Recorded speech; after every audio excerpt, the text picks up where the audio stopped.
Welcome to Hope in a Dose, the podcast where we explore the science, strategy, and global trends shaping cell and gene therapy.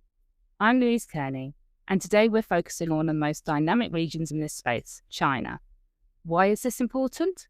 China has become a major hub for cell and gene therapy research, driven by regulatory innovation, technological progress, and significant investment, with a large patient population and high unmet medical need. The country offers enormous potential for sponsors, but also has unique challenges when planning trials and expanding globally. Joining me today is Dong Yang, Fortrea's Head of Regulatory Affairs for China. Together we'll explore why activity is surging, what sponsors need to know when starting research in China, and how to leverage China's data for global programs, and what the future holds for this fast-evolving landscape. Hi Dong, thank you for joining us today.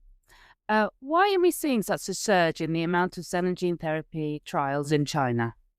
Well, yeah, this is a very good question. Thank you, Reyes. And so basically, it's very comprehensive effects from different aspects like their policy support and also regulatory optimizations and also technology innovation and also their capital investment as well. So from regulatory point of view, you can see that in China NMPA now in the past years focus on encouraging the new or innovative drug development. So CGTs also, especially for the new innovative drug.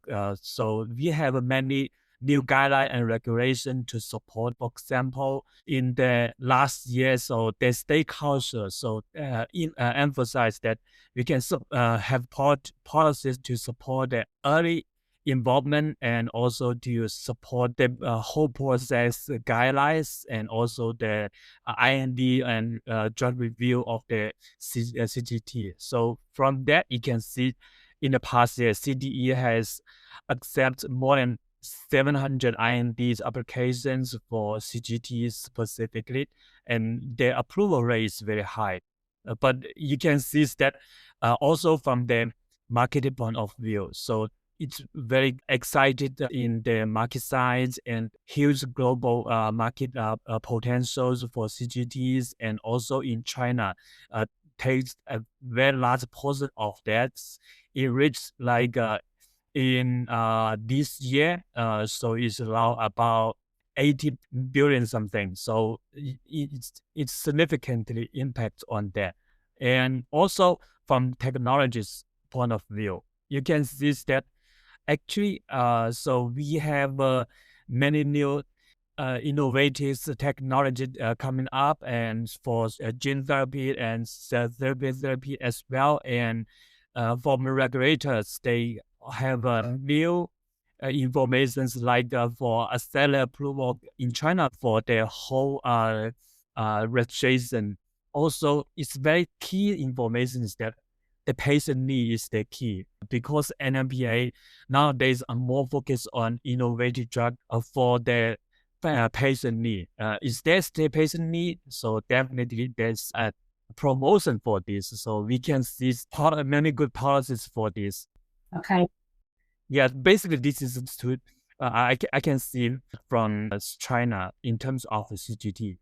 Yeah, thank you. So, I mean, I think the changes in policy have made a big difference, the changes in technology and what it's able to do, and also the fact that China has such a large population that there is a higher unmet need there to meet some of the patient requirements in those trials. Yeah, it's basically true, yeah.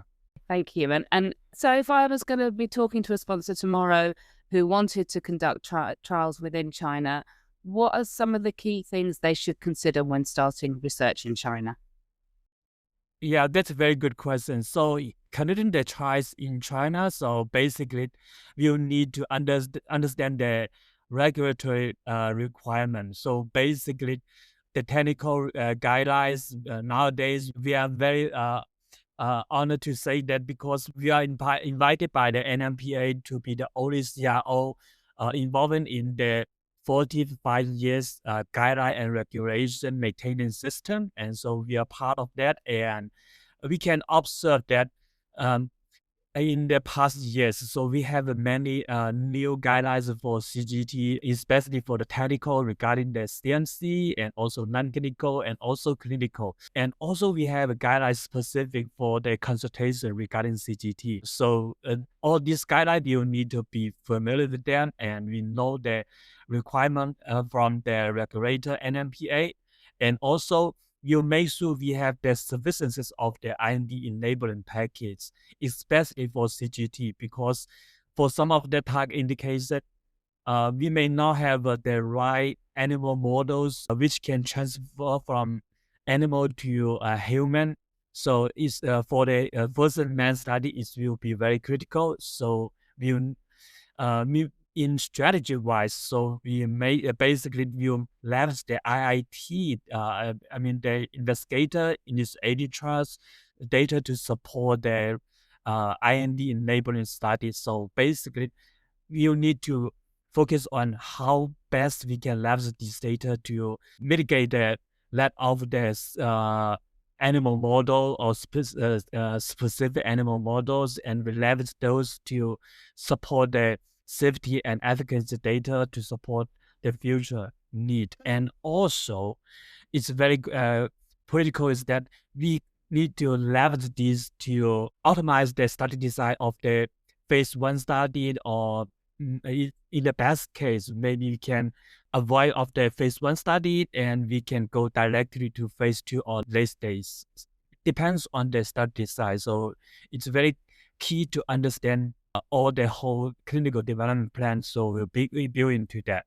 And also, it's very important in China for the CMC, the drug supplies and cold chain management. It's very important for cell and gene therapies. This is also true for other countries as well. So we will need to pay attention to that, have a very good planning upfront to avoid unexpected issues. So this is very important.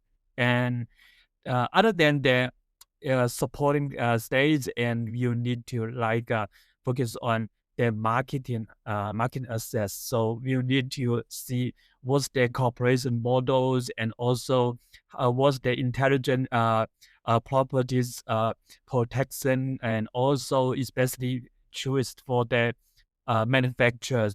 Do we need to have another manufacturers here in China, and also how to build up that?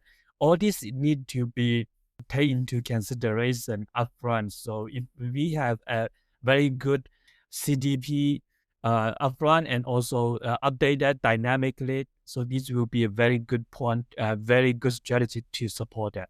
Thank you. So it sounds to me like you need some people, especially if you're a sponsor outside of China, you would need some people within China to help you understand the guidelines. But then you also need to make sure that you're thinking about your infrastructure in order to deliver those trials as well. And for Korea, we can help sponsors walk through those particular pieces. Yeah, we can support that. And so actually we have a strong team here, so we can support the clients to do the scientific review and gap analysis of their package to see if there are any potential gap or major concerns or risk, and also what's the solution for that. So we can support that, and also for the clinical trial as well, and for the IND NDA engagement with the NMPA. So we can support all these activities. Thank you. And then what I see is that sponsors are taking their data that they've got from China, and then they're using that data to enable studies in other regions and work more broadly globally. So are there any things that you think sponsors should be considered when they're expanding their research from China to start including other regions?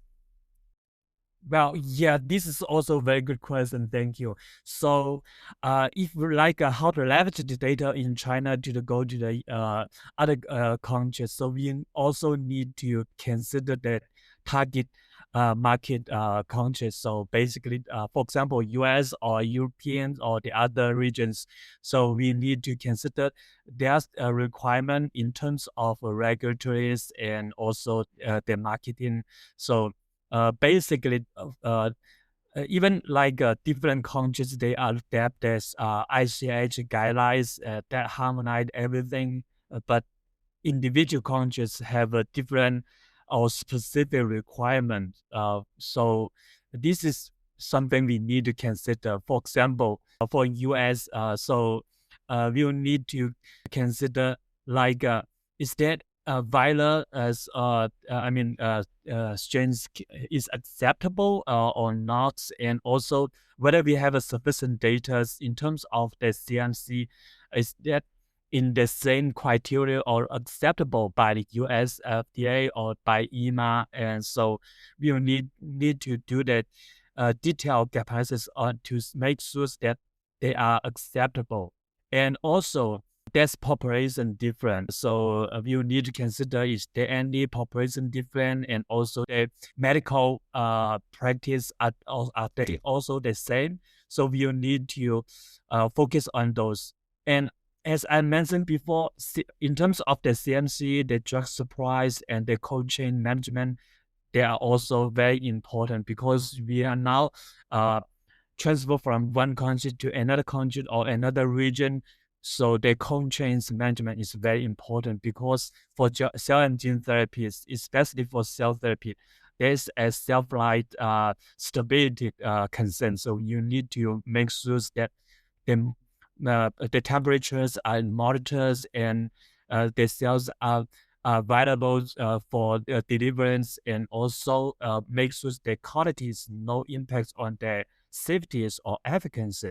And in China, if we transfer the sales product outside of China, it's very challenging. So we'll need to consider whether we'll need to have another like a manufacturers outside of China to facilitate the drug supplies, and if so, what's the plan for confirm the consistencies of the drug supplies? So all these need to consider. And another thing is that regarding the long-term follow-up, because for cell and gene therapies, the long-term toxicity should be monitored. So you need to have a good plan upfront. Even at the very beginning, we need to consider different agencies have different long-term follow-up requirements. So we would build this into the protocol and get their endorsement with the target agents. So these are very important things, and we have a global team to support for this in terms of the medical and also clinical and also regulatory to support the clients. We can support them. Yeah, that makes sense. And I think we've got other podcasts where we talk about long-term follow-up and about tech transfer as well. So thank you for raising those. And I think from my point of view, I think this just means that we have to plan in advance and leave time to think through some of these gaps in order to make sure that you're not holding up your development later on. So starting planning early seems important to me as well as you move out of China. Yep, sure. Yeah, it's been so exciting, I think, seeing the changes that we've seen and the amount of increase of research in China. What do you think the future is? Do you think this will carry on? Or do you see any changes in regulation or landscape moving forwards? Yeah, so actually, because the technicals keep evolving and the science keep advancing, so that is definitely we have new change. So from China NMPA, we can see that there's new guideline and regulation coming up to matching for the scientific advancement. And so we can see that we have advanced therapy medicine products guidelines coming up in China. There will be more and more dynamic guidelines for the advanced therapy innovations, and like a next generation technology breakthrough and expansion of the indication from one to another. And also in the past, it's more focused on oncologies, and more focused on different oncology as well. For examples, for Parkinson's disease or the other disease.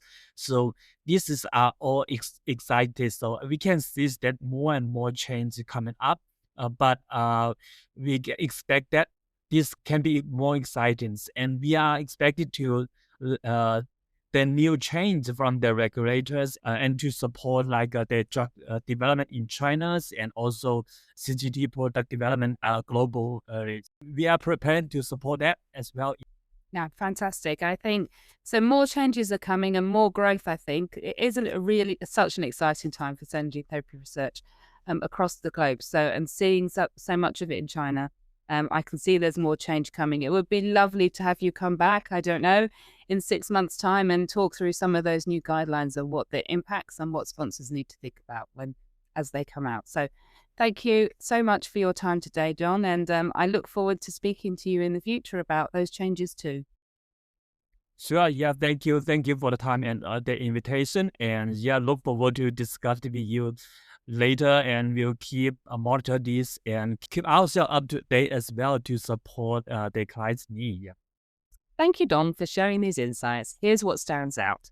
China's surge in cell and gene therapy trials is driven by policy, technology, investment, and patient need, and it's creating enormous opportunities for sponsors. But success requires early planning, understanding regulatory nuances, and building the right infrastructure. Thank you for listening to Hope in a Dose. Subscribe for more insights on advancing cell and gene therapy, and keep an eye out for further episodes of the podcast. I'm Louise Kearney. See you next time.